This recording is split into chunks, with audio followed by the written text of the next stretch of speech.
This is the tale of two clans. The first is the clan of the Wolf, led by King James. James was a handsome rogue of a warrior who traveled all over the world seeking his fortune while doing good deeds. James was loved and respected by all the wolves. The second clan was the Fairy Clan, and at its throne sat Queen Lizzie, who was as beautiful as she was kind and caring. Lizzie was also greatly loved and trusted by all the fairies. One day, while running through the woods near County Cork, as both Lizzie and James were fond of doing, James with his wolf pack and Lizzie with a flock of fairies, they ran into each other. They literally ran into each other, with both falling to the ground with a thud. Being good-natured, they both began to laugh at their mishap. When they stopped laughing and looked up, they saw directly into each other's eyes and immediately fell deeply in love. It was not long before their love blossomed, and they set forth plans to be married. This marriage was destiny, for it would also unite the two clans, and the wolves and the fairies would be forever bound. The wedding would take place at the castle in the wood, and everything was good. The happy king and the queen were having a wonderful life, and after a year they proudly informed the wolves and the fairies that they were adding to their joy with a baby, soon to join them. It mattered not if the baby were a boy or a girl, because in either case, the king and queen and the wolves and the fairies would love this baby like none before. 9 months to the day, King James and Queen Lizzie were proud to show the clans Jack, a healthy and curious baby boy, and everything was good at the castle in the wood. Now Jack was more than a good baby, always happy and never cross.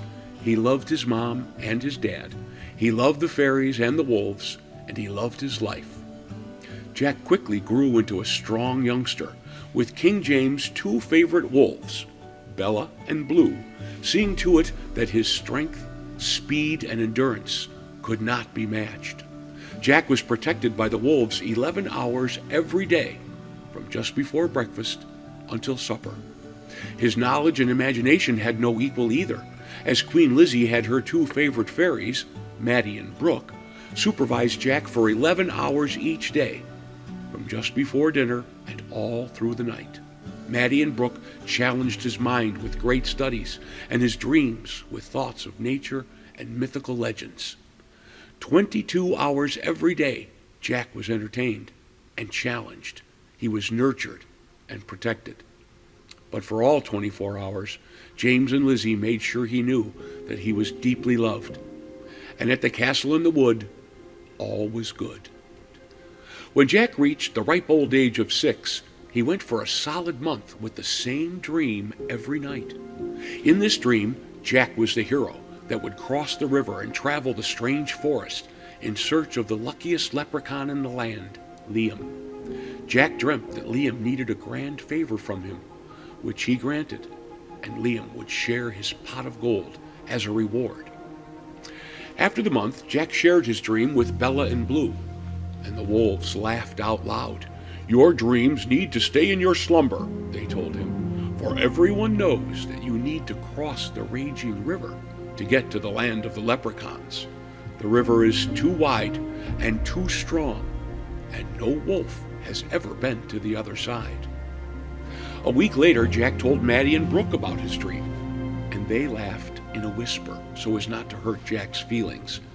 They told Jack, "Do not even think about seeking the leprechaun named Liam, for everyone knows the land of the leprechauns is far too dangerous.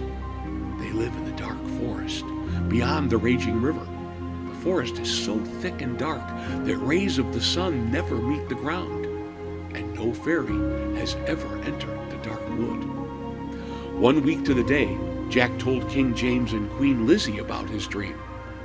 They did not laugh at all, for the king and queen had for a while been worried that Jack's curiosity and boldness could get him into trouble, and a search by the young lad for a leprechaun named Liam could be the danger they were afraid of. His parents told him no one knows about the dangers in the dark forest. They told him leprechauns were tricksters and well practiced in the art of deception. They told him you are not old enough, not big enough, not strong enough, or smart enough to make the trip, help the leprechaun, and return to us safely. But the king and queen, and the wolves Bella and Blue, and the fairies Maddie and Brooke were very, very concerned that Jack's sense of adventure might get the better of him and lead him into danger. And everyone there understood there could be trouble for the castle in the wood. As the story goes, Jack began to have trouble sleeping through the night, and no one knew that in the 2 hours between the watch of Maddie and Brooke and Bella and Blue, Jack would walk the grounds around the castle in the wood. While everyone was asleep, Jack tried to plan his trek across the raging river and through the dark forest to find Liam the leprechaun and gain his fortune in gold. One such morning, well before the sun came up, Jack had wandered down to the raging river, and as he sat on the bank contemplating how he could get across, an eagle named Edward landed beside him. Edward said, "Lad, you look troubled. What seems to be your problem?" Jack told him he wanted to get to cross the raging river, but did not have a clue as to how to do it. Edward told him, "Do not fear, little prince, for I will get you across." With that, the huge bird grabbed Jack in his talons and flew up and across the raging river, placing him on the opposite side with a bang, and then flying off. Jack cried out to the eagle, "Wait, Edward, what am I to do now?" But the eagle was already too far away to hear him. "Great," said Jack aloud. "What will I do now?" As Jack hung his head in despair, a young mink named Minnie came out of the dark forest. "Lad, you look troubled. What seems to be your problem?" "I have recently landed here from my home at the castle in the wood from across the raging river. I am searching for a leprechaun named Liam. All I know is that he lives somewhere in the dark forest, but alas, I do not know where, and the forest is far too dark to see." Minnie replied, "Today is your lucky day, little prince, for not only do I know the leprechaun Liam, but I know where he lives. And as long as we can avoid the feared clan of the bears, we should be there in no time at all." With that, Minnie let out a whistle, and millions of fireflies came near the edge of the dark forest and lit a path that led into the forest. And Jack and Minnie and the fireflies headed into the dark forest to find Liam. Now back at the castle in the wood, things were in disarray. Queen Lizzie fell into a deep depression over the whereabouts of her beloved Jack, and King James vowed to his wife that he would not return home until he found Jack. So King James gathered his wolves with Bella and Blue in the lead, and Maddie and Brooke assembled the clan of the fairies, and all made their way to cross the raging river and enter the dark forest, seeking Prince Jack, because they all knew that without Prince Jack, things would never be good at the castle in the wood. Jack and Minnie and the fireflies had been traveling safely for hours, and suddenly they found themselves in a clearing, and in front of them, the leprechaun Liam. Liam let out a hearty laugh when he saw Jack. He said, "Welcome, little prince. I've been waiting for you. I planted seeds in your dreams for months to get you here. But before you can get my treasure of gold, you have to grant me a wish." Before the words had finished coming from his lips, Jack, Minnie, and Liam heard the most frightening sound ever. From all around them, a roar that was deafening came from the dark forest. The clan of the bears had smelled the scent of the little prince and his new friends, Minnie the mink and leprechaun Liam. And the bears were very, very hungry and closing in on the group. Suddenly, the dark forest was as bright as day, for the fireflies had returned to cast light on the scene. Then an army of fairies, led by Maddie and Brooke, descended from the trees, each with a sharp needle in their hands, diving and circling the bears with wicked sharp pokes. The bears were distracted from the trio of friends, who had cowered near a set of saplings, watching in amazement as the fairies risked their lives to steal the focus from the bears. And then they heard the howling of the wolves, who were now emerging into the well-lit clearing, fur up and teeth bared, ready to defend the little prince with their lives. One by one, the bears began to turn away and run back into the dark forest. All but one, the king of the bears, who roared defiantly and refused to give up his prey.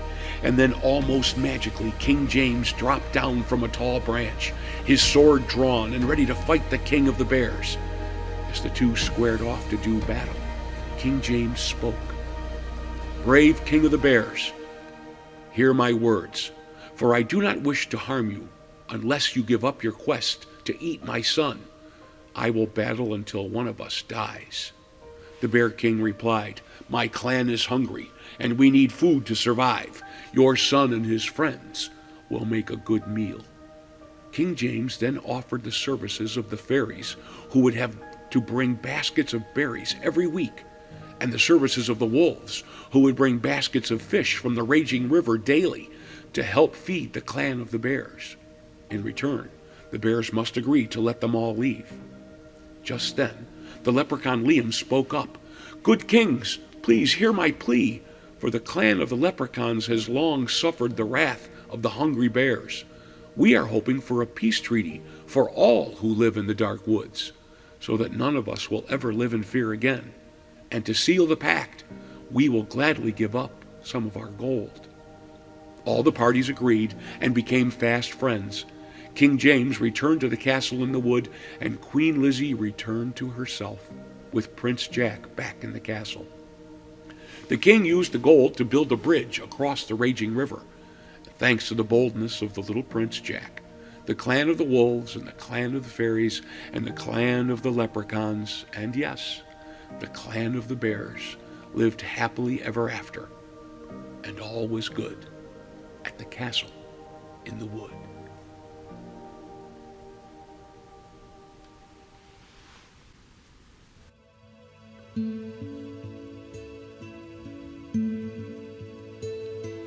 Over in Killarney, many years ago, me mother sang a song to me in tones so sweet and low, just a simple little ditty in her good old Irish way. And I'd give the world if she could sing that song to me today. Tooralooraloora, tooralooralai, tooralooraloora. Hush now, don't you cry. Tooralooraloora, tooralooralai, tooralooraloora. That's an Irish lullaby.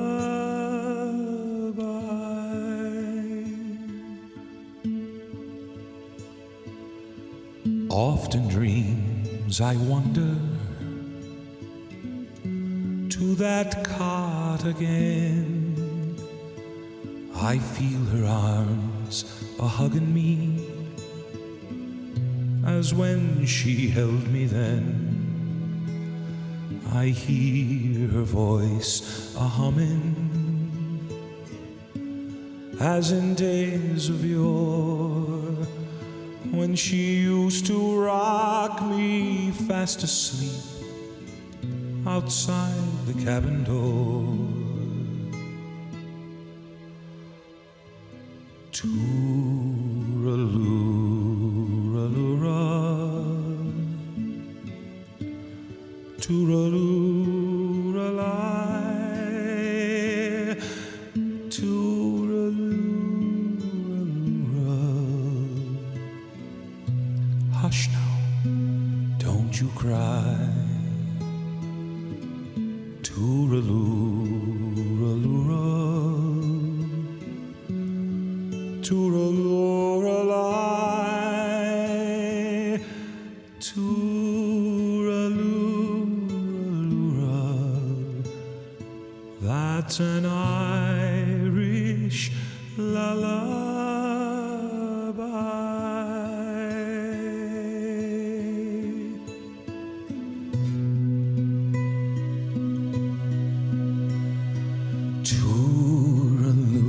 Tooralooraloora,